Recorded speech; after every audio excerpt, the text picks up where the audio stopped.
It is time for the Indiana State Coaches Shows yet again. It's the Curt Mallory Show, live from 7th and Elm Bar and Grill. You can clap, guys. Yeah.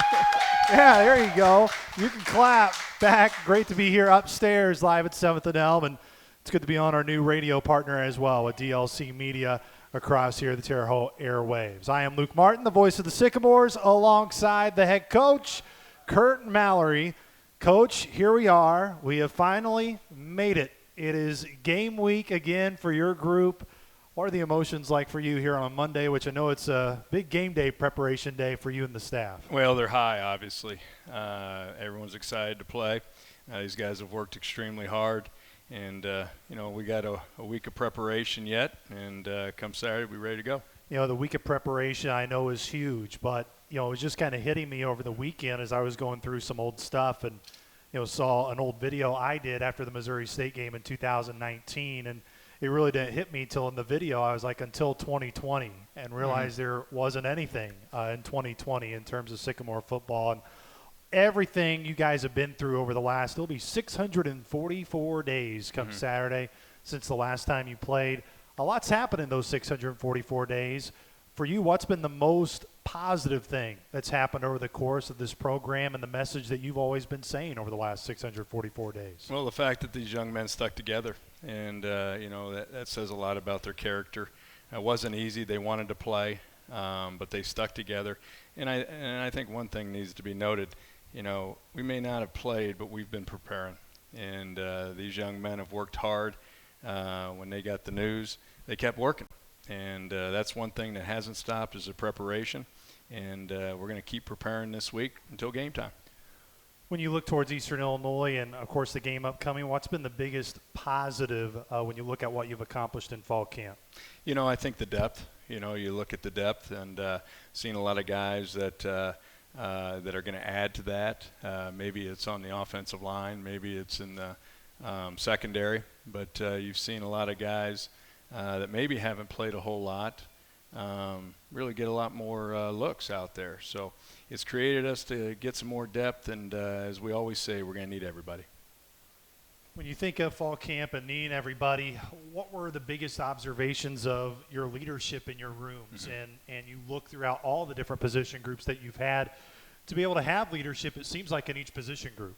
The things the thing that we always talk about is we have leadership in every room. And we really do. You're going to talk to two of them tonight in the wide receiver room with Dante and Rontrez. We have leadership in the tight end room with Zach Larkin and Matei Thomas. We have leadership in the offensive line with Isaiah Edwards and Jose Vasquez and Alvin Clemens. We have leadership in the running back room with Peterson Curligran and Matt Sora. And we got it in the D-line room with Inoke Moala. You got the linebacker room with Kelvin Broom. You have it in the secondary room with Mike Thomas, and you have it in the specialist, with Wyatt Harwood and Travis Reiner. So really proud of that, and that's where it starts with your seniors.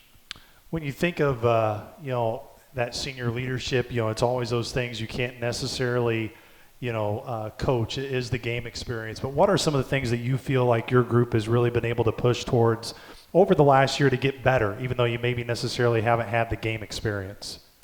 Well, these guys, have taken really a workman's attitude. They come out every day.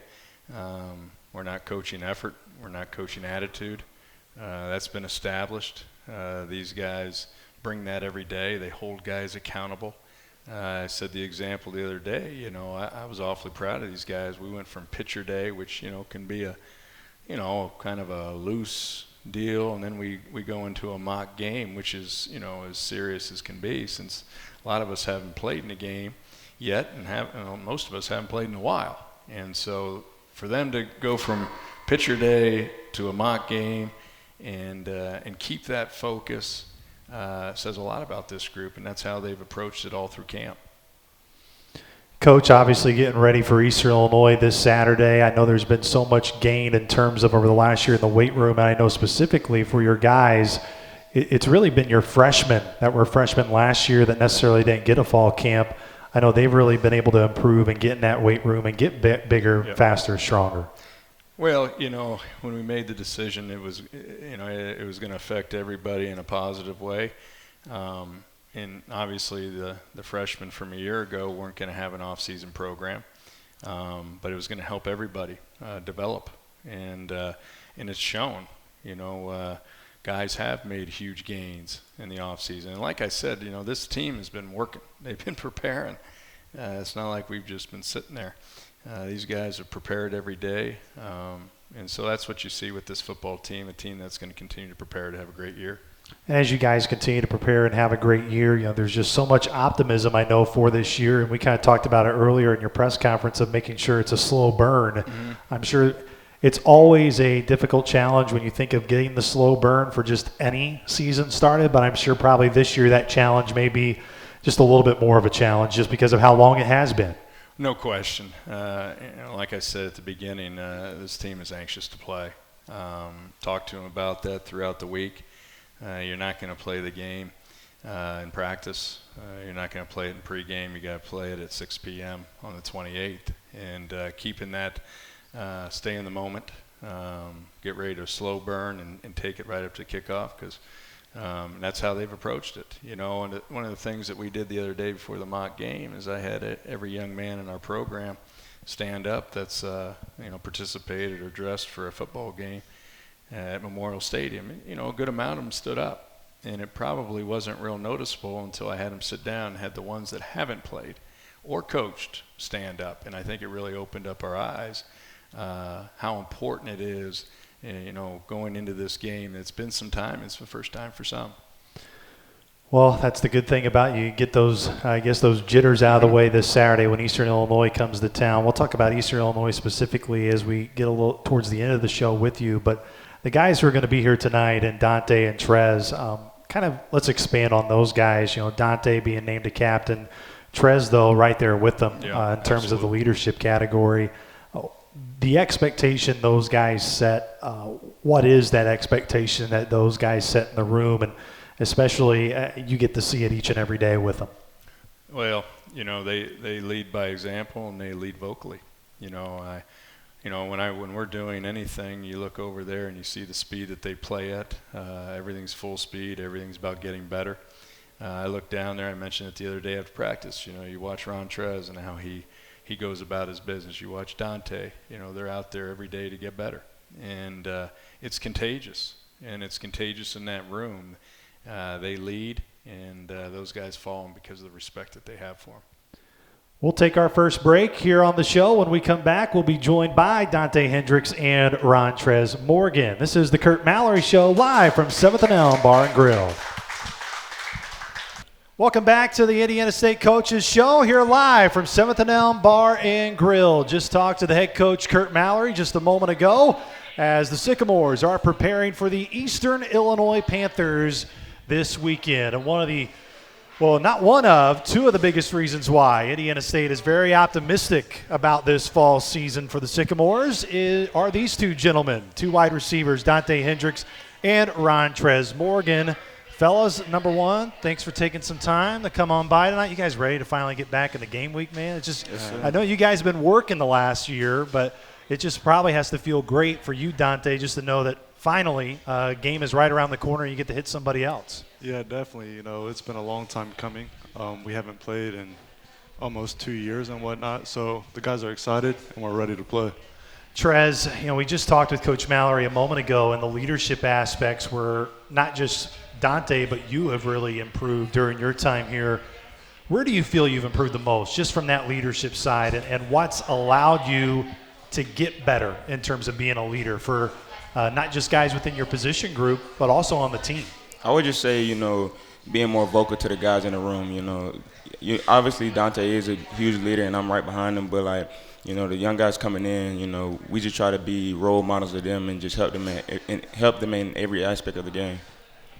Dante, you're a guy that's such a veteran here. Both of you are. You've been here through the highs. You've been here through the lows. What has you most optimistic in terms of looking towards this year and what this team can accomplish, and why you feel that way? Yeah, just how close this team is. I think this is one of the closest teams that I've been a part of here at Indiana State. And I think going through all the ups and downs that we've experienced together, especially in this last year or two, it really brought us close. We're a tight-knit group.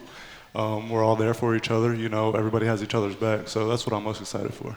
I know so much, guys, has been made of not necessarily having that game experience over the last year. But despite that, where do you guys feel the football team has grown and gotten better, even though you guys maybe not have had a game on the field within the last year? I would just say, mentally, everybody coming together. Just like Coach said, there's a lot of leaders on the team, and, with the leaders comes followers, you know what I'm saying? So, like, some of the guys, like the young guys, they're just going to follow us. How about you, Dante? Yeah, to piggyback off what he said and what Coach Mallory said is the guys never stop working, Many people outside of us may think we took 2 years off, whatnot, but I think that's the hardest we've ever worked, We knew that's all we could do. We could just watch TV and whatnot and just work. So I think we all brought each other together in that aspect. Dante Hendrix and Rontrez Morgan join me here on the Curt Mallory Show as Indiana State gets ready for Eastern Illinois this Saturday. It will be a 6 o'clock p.m. kick here in Terre Haute. You can hear that game this weekend on 105.5, The Legend this weekend, as well as watch it on ESPN+. Both of you guys, I really feel like, have great stories. And Trez, for you, you've had a lot of adversity that you've had to go through here. I was just catching up with you after a practice, and I was like, man, how do you feel? And you looked at me. Luke, my body has just transformed in my time here. Even though a lot of the injuries you've had have not been necessarily because you weren't strong enough, kind of just go through the gauntlet of injuries. You've really had to persevere. And you think back to that great run in 2018, you had to miss that because you were out due to injury. Yeah, man, it was tough, dealing with a lot of injuries, After the season of last year, 2 years ago when I did get hurt, I went to Coach McManus and, asked him, just to get me right, put me back on track, get my weight up, staying after getting extra stretches in, and I feel like that helped me a lot too, I go to the training room a lot just to, like work out and just take care of my body, even though when I'm not hurt, just so I can stay on the field, because when you're not on the field, you're not producing. So I just feel like I took this offseason very hard and just continue to work on my body. Dante, I don't think many people notice or know for sure, as I was just kind of going through your numbers and getting prepared for Saturday, that first year you missed because I believe you broke your leg, right? Or what was your injury that you had your freshman year? My fifth metatarsal on my foot. Okay, there you go. Broke your foot there. And ever since you came back and you were able to play starting in 2018, there's only been one game you haven't had a catch in, and that was Louisville in the monsoon of rain that we try to forget on that day and that night with all the different weather delays. But you were somebody that your freshman year when you stepped in, even though you may have not been physically necessarily ready, guys knew that you were going to have an impact. Each year as you've come back, how have you been able to raise that bar for you? Because it seems like every year you do come back, you're just able to raise it to another level that we haven't seen. Definitely. I think just a lot of hard work, There's been a lot of long days and long nights of just working, I got a lot of great teammates that just pushed me to be the best person I can be on and off the field. So I think my hard work and practice shows in the games. Offensively, guys, Anthony Thompson got the nod to be the starting quarterback. I know Curtis Wilderman has been right there with them when you look through camp. As you guys were going through from seeing who's going to necessarily be the quarterback for the year, what do you guys try to do from a wide receiver perspective to just make sure whomever it is, they're going to be ready when they step into that role? And Trez, we can start with you. I'm just here to have AT's back, through whatever, It is his first time starting here, and I have played here. Me and Dante have played here long, so we both just, continue to have his back and just push him through whatever. What's impressed you most about what Anthony Thompson was able to do in fall camp, Dante, from your perspective? Just the ability to extend plays. He's a smart guy, a mobile guy who can get out the pocket and whatnot, and make plays on the run. So I think the way he can throw the ball downfield, stretch the defenses out, they got to focus on his run and passing ability. Indiana State, again, gearing up for Eastern Illinois this weekend. On Saturday, it is the Panthers and Sycamores. Dante Hendrix and Rontrez Morgan will be a huge part of that. I know you guys can really only speak of the offensive side, but from what you've seen of the defense, when you guys been able to go up against them, I know so many guys are excited to see what Anoke Moala can do in that defensive front line, as well as on the back end, which you guys, of course, go up against those guys in the secondary. What are the biggest observations that you guys have had of the defense so far in fall camp when you've had the chance to go up against Coach Wilson's group, Dante? Yeah, I may be biased, but I personally think this is the best defense that we go up against. They're physical. They run around to the ball. Coach always mentions you'll see 11 hats to the ball every play. They're close. You can tell the way they go about their business, that they're a very close group. And I just think the way they fly around and they're physical. How about you, Trez? Just kind of like what he said, they are physical. This is the best defensive group I have been around since I've been here. We have a lot of vets in the secondary, and I just feel having a lot of vets, that's going to bring a lot of energy to the group. A lot of vets, a lot of energy. I know for you guys offensively, it really all starts up front. I know Coach Switz has been working with those guys a ton throughout fall camp. What is you most optimistic of having guys like Big Tuna back? I know he was missed desperately back in 2019, the last time you guys played. Dante, you always mention to me, man, we got to be more physical this year and have that mentality. How do you guys feel up front you guys can really answer that challenge? Definitely, it always starts up front. We know the Missouri Valley is a very physical conference, so with the way that the linemen have been approaching practice, I think this is the best they've ever been. They're very physical, they're close, they're always talking. So I think that's going to help us tremendously. Trez, as you gear up for this year, what's the biggest thing you guys as a team want to show? We talked about how you guys have improved. You feel like you've improved over the last year. What are the areas that you really were like, man, this is where I want us to show the biggest improvement this year? Like you said, our leadership. We have a lot of leadership on the team. Previous years, we had a leadership, but this year, I feel this is our year. You know what I'm saying? Everybody, we have a lot of vets, we have a lot of leaders, and we're just going out there and dominate. I'm very excited for the year. No question. Coach Mallory, I know, has brought it up with you guys as we've gone throughout the year.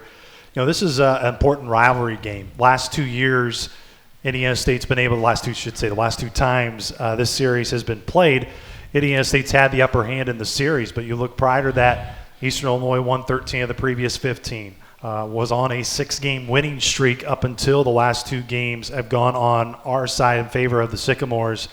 Just when you get into a rivalry game, knowing you guys, it's been a while since you played, I'm sure that doesn't hurt in terms of getting the juices up a little bit more, knowing your first game back is going to be against a regional rival. Yeah, definitely. First and foremost, nothing else matters. Us beating them the last 2 years doesn't matter. This is the only game that matters because it's our first game. Rivalry games always has a lot of emotions. I think the team that can control their emotions the best and just play their game will come out victorious. Trez, what are going to be some of the biggest keys for you guys offensively? What do you want to see early in that game on Saturday for you guys to know that it's going to be a good day for you? We just got to stay poised through everything. First down, if we third down, second down, we just got to stay poised. We're going to march down the field and score and just have everybody on the same page. And I feel that's what's going to lead us to a victory. Guys, it's been a long time. I'm looking forward to seeing both of you on the field Saturday playing a game and have a couple touchdowns for me to call on Saturday. You think you can do that? Can you take care of that? Oh, yeah, no Most problem. definitely, we'll do. All right. Rontrez, Morgan, Dante, Hendrix, big thanks to those guys for stopping by. We'll take a break here on the Indiana State Coaches Show. When we come back, Adam Kleman and Julie Hanley of Indiana State Soccer will be our guests. This is the Indiana State Coaches Show, live from 7th and Elm Bar and Grill. Welcome back to the Indiana State Coaches Show, presented by 7th and Elm Bar and Grill, as Julie Hanley and Adam Kleman will make their way up here on the Indiana State Coaches Show, as Indiana State Soccer is already in the midst of their season. They just got done with a match last night, but they got off on the right foot, knocking off Eastern Illinois, the Panthers, on the road in the OVC last week. Again, just getting back from beautiful DeKalb, Illinois, just over the weekend, as Adam Kleman, assistant soccer coach, and Julie Hanley, the head coach of the Indiana State Soccer Sycamores, join us here on the Coaches Show from 7th and Elm Bar and Grill. Adam, Julie, thanks so much for taking time to come out, especially I know after a travel day yesterday. I know the match necessarily didn't go the way that you wanted to, but overall, what's been the biggest observations that both of you have had so far from the season? And Julie, we can start with you. Yeah, no, first of all, thanks for having us. We're happy to be here. But like you said, yesterday we had a bit of a tough game, lost in double overtime to Northern Illinois. But overall, we've been really pleased with the group that we have, and they compete hard every day. It's a young group again. I think we've got 24, 28 are underclassmen. So from that standpoint, we got a young group, but they're eager to learn, and they've given us everything that they've got, and I think they compete every day, and that's what we're looking for. Adam, for you, during your time here, being under Coach Hanley, been here now for a couple seasons, what have you enjoyed most about being here at Indiana State and being part of the soccer program? Yeah, I've absolutely loved the evolution of the program and how we're continuing to trend in the right direction. We're getting the right players in here that are going to allow us to continue to compete at a high level, and I think we saw that kind of come to fruition this past spring. So it's been fun to get to work with these girls on a daily basis. They're a tremendous group to be with, and kind of looking forward to getting back out there and starting to continue to climb and set ourselves up for the conference play that'll begin in a couple of weeks, but we've got some good non-conference matches that'll help set us up, and looking forward to continuing to test ourselves against some quality opponents.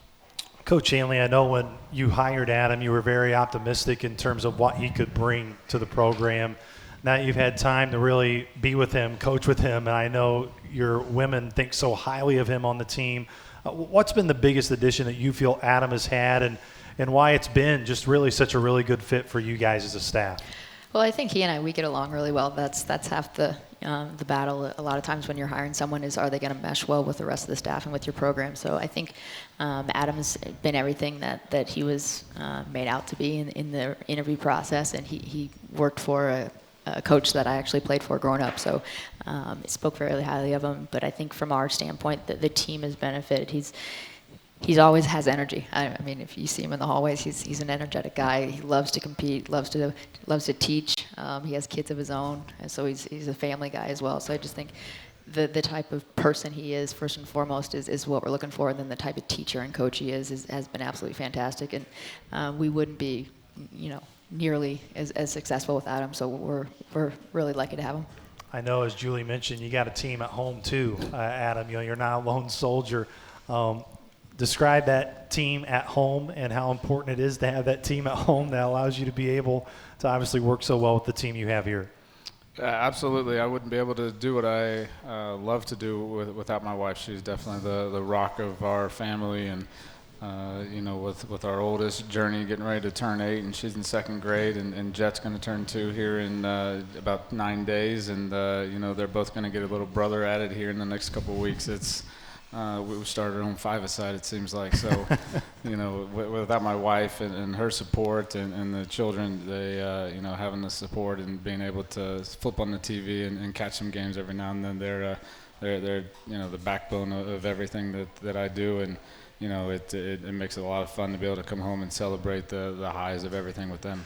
We talked about it, heading into the year. I know it's a big point of emphasis from both of you to move on from the spring and really make and build on what you can do into the fall. But when you think back to the spring and really being able to flip those 1-goal games, I know that's really been one of the biggest points of emphasis for both of you.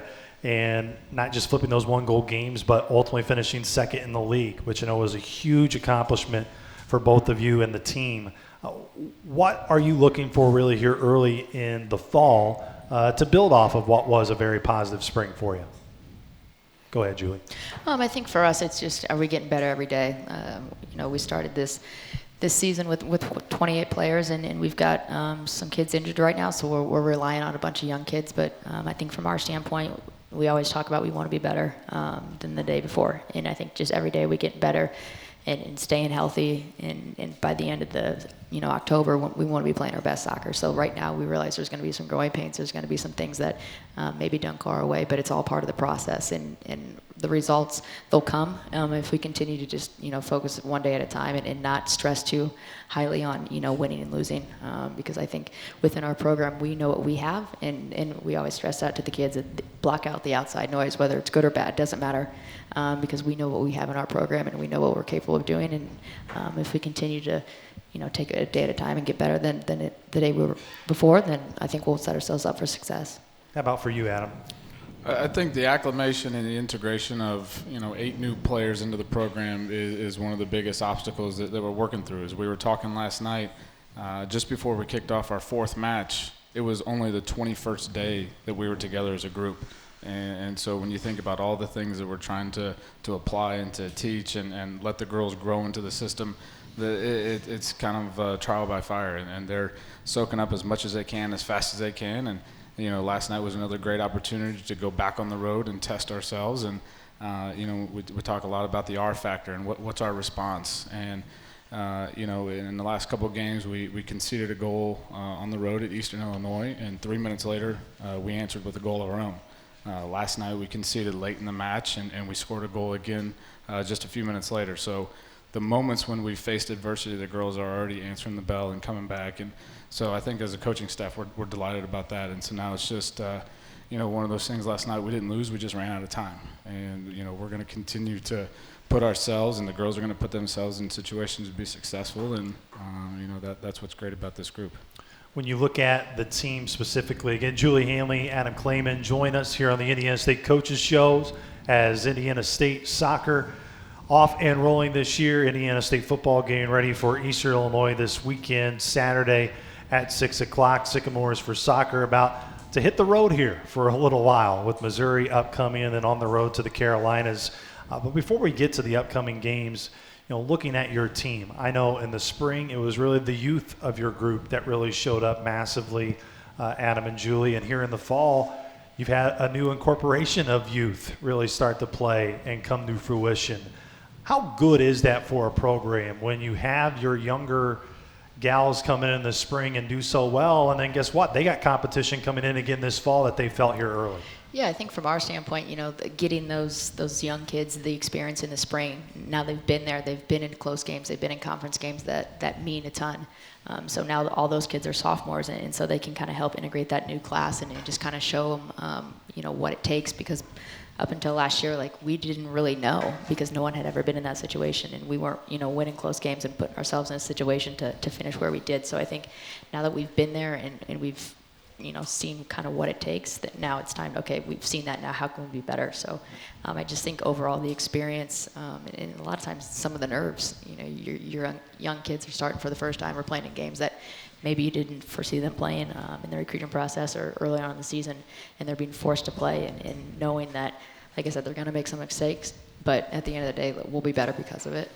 How huge is having someone like Jensen Margheim in your program? Jensen, of course, seems like is a great representation, Adam, and everything that you guys want to do and everything you want to accomplish. And she has that experience, too, where she's been here through the ups and the downs.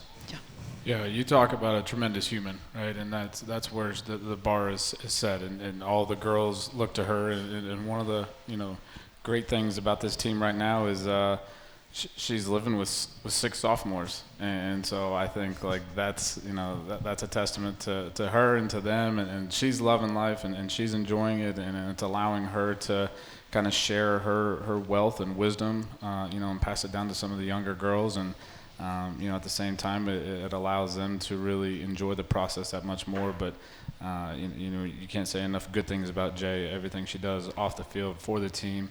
And then obviously, she's setting the tone each and every day in training and coming out and giving her best. And, she's a leader, in all ways, and just someone that you can't say enough good things about, and the program is better because of her. Coach Hanley, for you, where have you seen from year one to now the recruiting aspect really step up in terms of, I know you've had some local kids come into the program beyond, Sasha Thompson being one of them from Terre Haute North. It really feels like you're seeing Sycamore soccer branch out a little bit more to areas maybe that it wasn't necessarily in the past. Yeah, I think for us, obviously, are we keeping the in-state talent home? That's been a big point of emphasis for us. And like you said, we've got a couple local kids and a couple coming in 22 from the state of Indiana. So keeping those kids home has been a priority. And then kind of hitting the Chicagos, the St. Louis, Louisville's, Kansas City. We've got some Iowa kids as well. But I just think from our standpoint, anytime we're recruiting, it's got to be the person first. Are they the right person? Are they, the right makeup? Do they have the same morals and character values that we want in a person and a player? And if they do, then it's like, okay, now the soccer piece of it. So we've been pretty selective about the type of kid we bring in, and I'm really proud of, and credit to Adam as well, the direction that we're going and the kids that are in the program, the kids we have coming in the program as well. Of course, at Missouri Thursday, and then you're going to be at home Sunday, so you get football home Saturday, soccer home on Sunday.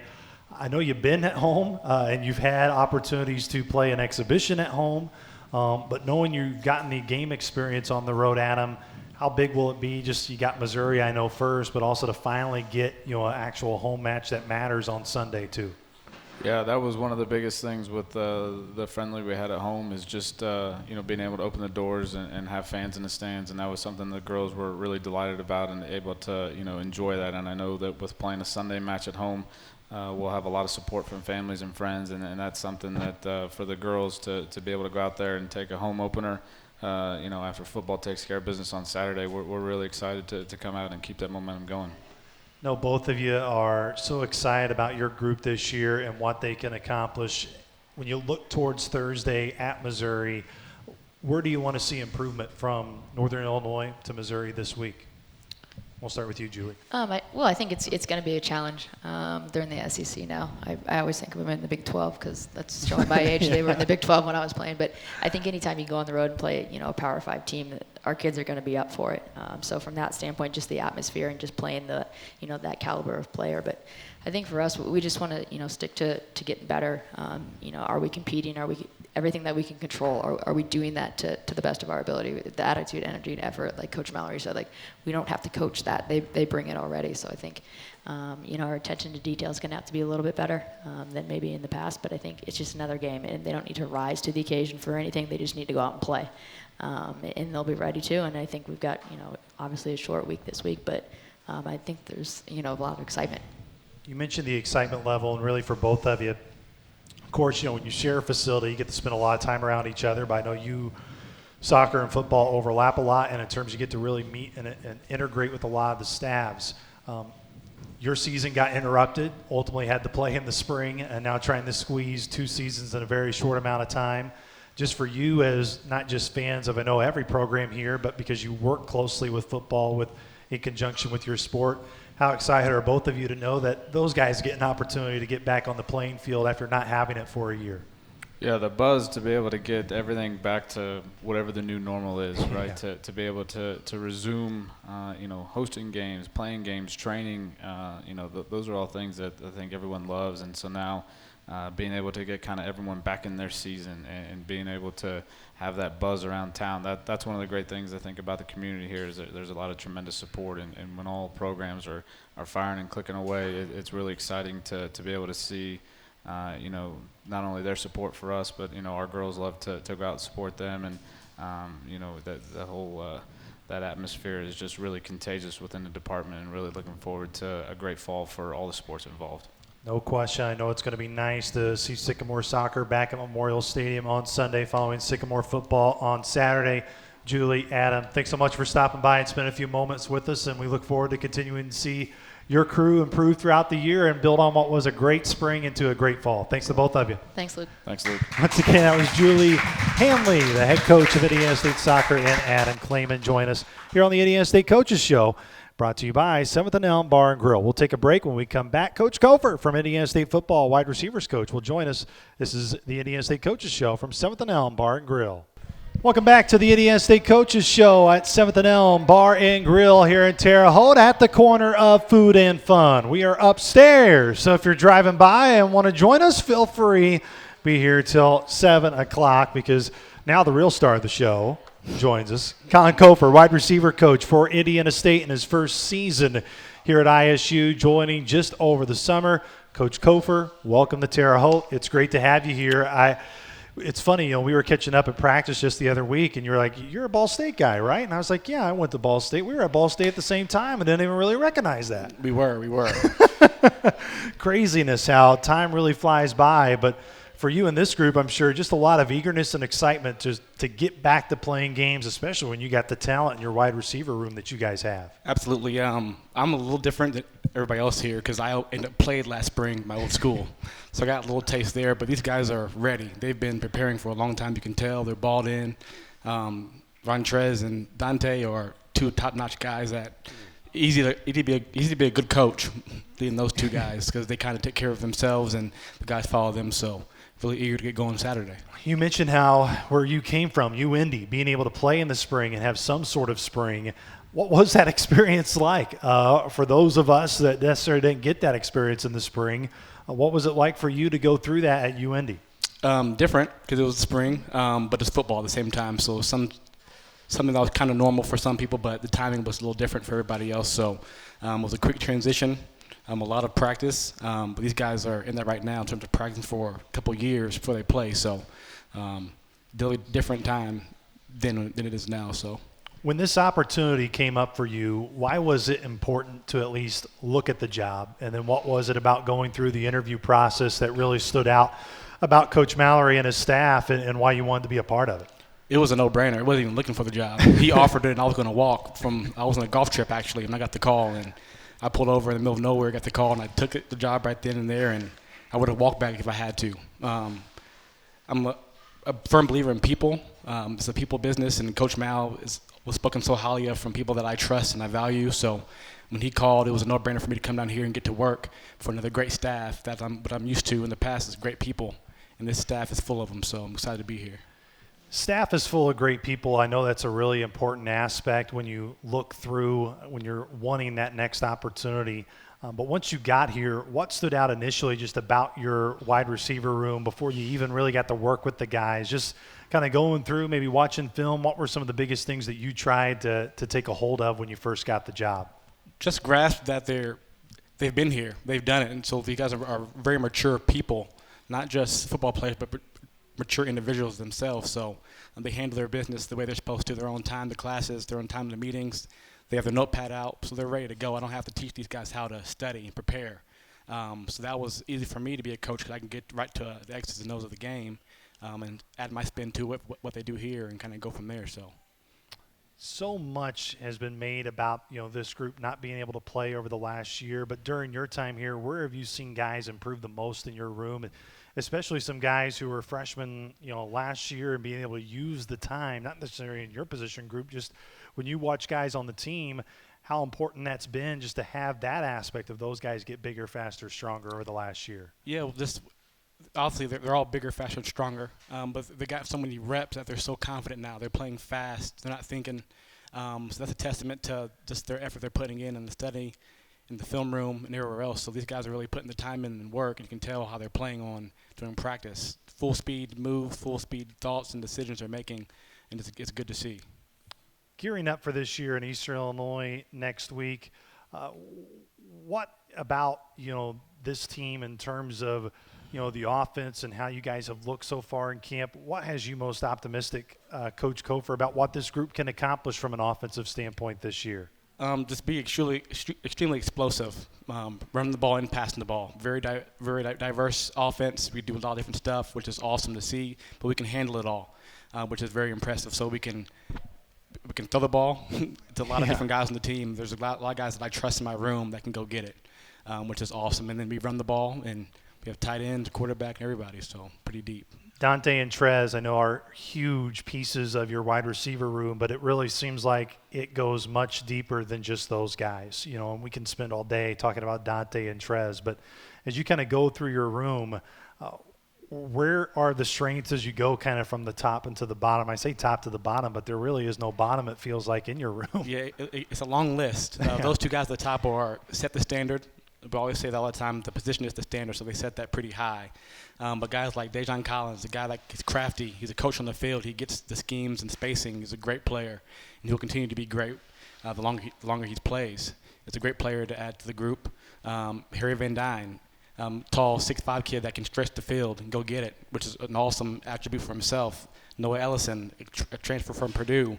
He's a gritty kid that can go catch the ball, and he's playing his best football he's played since he's been here. So I've heard. So to get like Tanner Klein, another guy who's a quarterback, switched over to receiver, who's crafty as well. So we have guys down the list that can come in, and I have no regard in putting anybody in the game right now because they can all play ball at a high level. Playing ball at a high level, I know, is what you guys strive for as you go out each and every day and practice, Coach Cofer. But as this season really fast approaches, what are the biggest things you're telling your group as you progress throughout the week, and to make sure come Saturday you guys are going to be ready to go? Just leave no doubt. I tell my guys all the time, don't be the guy that says my bad on a play that doesn't go bigger because we didn't do our job. Do your job, make sure that your job's solidified, and then from there, hopefully the teams will find success throughout because you're doing your job.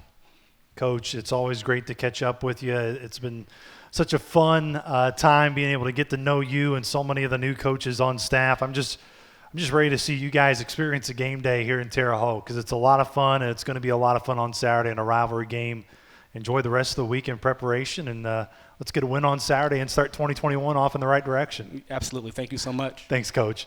That was Colin Cofer joining us here on the Indiana State Coaches Show. We'll take a break. When we come back, we'll be joined by Indiana State head coach Curt Mallory. This is the Indiana State Coaches Show at 7th and Elm Bar and Grill. Time to close it out here on the Indiana State Coaches Show from 7th and Elm Bar and Grill. It is the first week of the season for Indiana State. First week in week 0. Not going to waste any time as we jump right back into it for Sycamore football here in 2021. Head coach Curt Mallory joins us here to close out the show. And Coach, let's look towards Eastern Illinois. It's a team that was able to play in the spring. What were your main observations of Eastern Illinois in the spring, and what you were impressed by, even though I know the record wasn't exactly what Coach Cushing wanted at 1-5, but it did seem like that was a better Eastern Illinois team than the one we saw come into Memorial Stadium back in 2019. Yeah, the one thing that stands out is how much they improved from game 1 to the end. You know, they just got better and better throughout the spring. It comes as no surprise. They're a hard-nosed, disciplined, well-coached football team, and that's what you'd expect from a coach and the job he's done. Talk about Coach Cushing and how you know him and how your paths really kind of came across one another, and why that respect level is so high on your end for him and the program he's been able to build. Well, he comes from Northwestern, obviously, under probably one of the more respected coaches in our profession, Pat Fitzgerald. I've had the opportunity to work camps and get to know Adam on the recruiting trail. And just gotten to know him, and just have always gained a lot of respect for him and how he handles things, and what kind of person he is, what kind of man he is, and how he runs things. We happen to run across each other quite a bit in recruiting. He's first class. His staff is the same. You mentioned the first class staff and what Coach Cushing has, but from the challenges standpoint, what about his football team you think will be the biggest challenges that they present to you on Saturday night at Memorial Stadium? Well, they've got great skill. They've got great speed out in the perimeter. Got a great running back in Benefield. He can take the distance at any moment. Played against us as a freshman, but he's explosive, and they've got really good wideouts. I've really been impressed with Otto Coons and how he's come along, and how he's gotten better each and every week, and how he handled playing as a true freshman. Very composed, makes good decisions, can run the ball, can throw the ball. And their offensive line is physical up front. Defensively, same thing. You saw them really improve. They have a linebacker, Jaron Johnson, who I think is really a good player. But they're well coached, and they fly around and they'll hit you. As you look towards just being able to get back and play a game on Saturday, I know it is about your guys, and I asked this to Coach Morgan and Coach Stokes when I caught up with them yesterday after practice, but for you, when you get to the stadium Saturday morning, you smell the tailgating and all the food going on, you see the sunrise as you guys get ready and go throughout your day. What will the emotions be like for you when you get to Saturday and just go through a game day yet again? Well, I just, I want to get there. We've got some work ahead of us this week, but, excited for game day, excited for the kickoff, excited for the start of the season. But, that's the part of it you enjoy the most, is all the work you put into it to play the game. And these guys have worked awfully hard to get to that point. And just really excited to watch these guys play. They put a lot of preparation in, and it's getting close. It's getting close, and Coach, we will look forward to recapping it next week with you here at 7th and Elm. Thanks so much for coming by tonight, and look forward to getting back out there at Memorial Stadium for a game day on Saturday. All right, buddy. Great to see you, Luke. Go Sycamores. Once again, that was head coach Curt Mallory. Big thank you to Barry Kent and all those back in the studios at DLC Media for getting us on the air tonight for our first Coaches Show of the year. Next time you can hear Sycamore football will be this weekend, Saturday at 6 o'clock. Pre-game show starts at 5 with the head coach Trent Miles joining me this year on the broadcast crew with Countdown the Kickoff at 5 o'clock here on 105.5 The Legend. For the head coach Curt Mallory, for everybody who joined us tonight on the Indiana State Coaches Show, I'm Luke Martin saying so long from 7th and Elm.